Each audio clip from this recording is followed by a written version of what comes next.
down 90%. That's not just a dip, that's like falling off a cliff without a parachute. This stock that we will be discussing today was once a darling of the solar revolution, has seen its stock collapse from all-time highs of over $300 down to about $35 right now. The question is this a deep value opportunity or are there still dark clouds overhead? In this video, we'll unpack what went wrong, how the company looks today from a business and a valuation standpoint, and whether there's a case to start buying at current levels or if it's just too soon. Before we begin, a quick disclaimer. This video is for educational and entertainment purposes only. Please do your own research before investing. Enphase designs and manufactures microinverters, storage batteries, and smart energy systems for residential solar. The company soared during the 2021 clean energy boom with booming revenues, rising margins, and a market narrative that had disruptor written all over it. But the stock down over 90% from its peak. And that kind of decline is never random. Is the market telling us something? Let's try to figure that out. So what went wrong? There are a few key reasons why Enphase took a nosedive. And it's not just because someone sneezed on Wall Street. First, residential solar demand has softened. Rising interest rates meant higher financing costs for customers.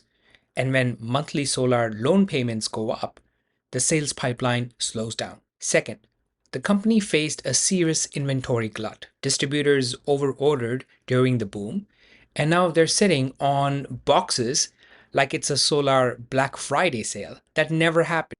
Third, competition has heated up. Lower cost rivals, especially from Asia, are offering solid products at thinner margins, putting pressure on Enphase's premium pricing.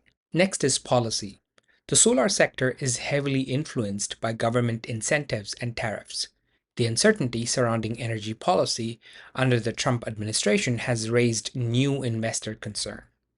While the Inflation Reduction Act under Biden helped boost solar adoption, Trump-era tariffs and policy rollbacks previously made things harder for solar companies. And finally, sentiment flipped.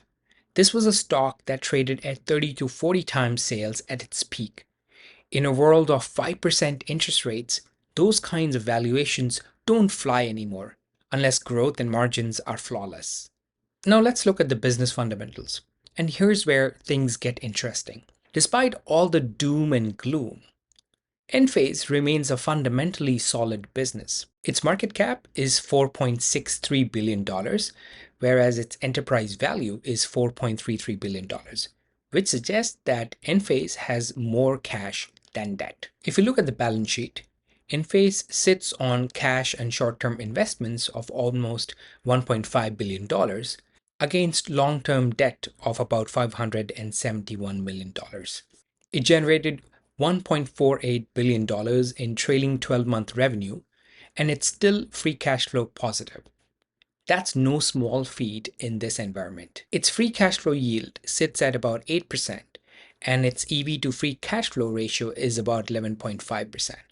That's a number you would expect to see an old school industrial, not a high-tech energy company. That said, the latest quarter deserves a closer look. Revenue was up about 19%, which is great, but free cash flow margin fell to just 5%. That's a red flag and something we will need to monitor closely going forward. Remember, it's not just about growing, it's about growing profitably. You can't power the world if you're bleeding cash every quarter. Unless your name is Elon, then maybe you get a pass. And from a business perspective, Enphase isn't standing still. The company continues to expand into Europe and Latin America, adding software services and pushing further into the home energy storage, essentially becoming a one-stop shop for clean home power. That kind of vertical integration could help them fend off low-cost rivals and provide stickier margins, if executed well. But the near-term headwinds are real. Channel inventory is still high. US residential demand is uncertain, and policy risks could cloud visibility in 2025. It's like planning a camping trip in Canada in the month of March. Beautiful potential, but you'd better pack for volatility. Analysts expect revenue growth of about 12.5% in FY25 and about 7.7% in FY26. Let's assume by FY26 revenue is roughly 1.78 billion. The first is a bear slash base case valuation. Let's say free cash flow margins shrink to about 10 to 12%, in which case the free cash flow would be about 178 to 213 million, in that range. Applying a multiple of 18 times, the implied valuation comes out to be about 3.2 to 3.8 billion dollars. This suggests that the stock is nearly fairly valued, maybe slightly overvalued. Now let's talk about the bull case. Now here, free cash flow margins expands to about 20%. Remember, Enphase has already had more than 20% free cash flow margins consistently over the past few years. So from that perspective, the bull case is still a bit conservative. But in that case, the free cash flows would be about 356 million. I'm assuming a 25 times multiple, considering the market gains momentum and is positive, the sentiment changes, in which case the implied valuation would be close to $9 billion. That's a potential 100% upside from today's price. So, yes, the path to upside exists, but it's not a straight line. It depends on margin recovery, execution, and favorable macro conditions. If you look at Enphase's stock chart, I'm on a weekly chart here, and you can see that this stock is in an extreme downtrend. If I go to the daily chart, then you can see it is in a daily downtrend as well. So it's in a downtrend on the daily, the weekly, and the monthly chart. If I were to go purely by a technical analysis, in that case, I would want, first of all, the downtrend to flatten out and then start reversing on a daily and on a weekly basis. So wait for those higher highs and higher lows. Once that happens on a daily and preferably a weekly basis, then you could consider an entry into Enphase. So here's where I stand. Enphase today is a case of a good company caught in a rough cycle, trading at a valuation that finally reflects risk than hype. I'm not backing up the truck.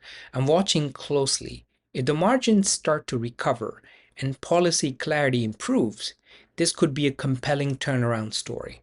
Right now, I would classify it as a watchlist worthy value bet with execution risk. So, what do you think? Is Enphase being unfairly punished by the market, or is there more pain ahead? Drop your thoughts below, and if you enjoyed this breakdown, do tap that like button. And if you love data driven investing content and want to know my thoughts about a DevOps giant, then do click on this video here where I break down GitLab's valuation and stock analysis. Did you know that more than 80% of the viewers of this channel are not subscribed? It would really help me and this channel if you would hit that subscribe button. More deep dives are on the way. Thank you for watching and see you in the next one.